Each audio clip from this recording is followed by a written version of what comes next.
আজকে এই যে প্রত্যেক দিন পুজো করি। আজকে ঠাকুরকে সুন্দর করে মালা দিয়ে সাজিয়েছি। বাবা কেদারনাথ, এই যে বাবা বদ্রীনাথ, আর এখানে আছে নীলকণ্ঠ মা, নীলকণ্ঠ বাবা, এই যে মা আর বাবা। এই দেখুন, এই যে আমার ঘরে সব ঠাকুরকে এরকম করে সাজিয়ে গুছিয়ে পুজো করি আমি। এই যে দেখুন, দুপুর বাটি গ্লাসে খেতে দিয়েছি সবাইকে। আর খুব শরীরটা খারাপ, তাই আমি এইরকম করেই পুজোটা করি। এখানে কেদারনাথ, বদ্রীনাথ, গঙ্গোত্রী, যমুনোত্রী সব 4 ধাম আছে, সাজিয়েছি সুন্দর করে।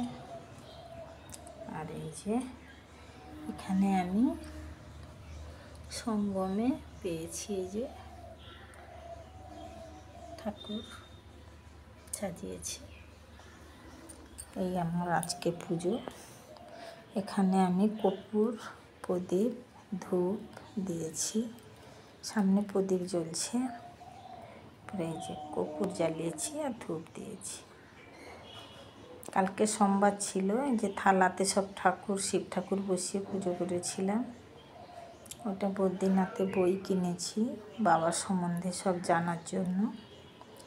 আর এই আমার পুজো আজকে ছিল এই।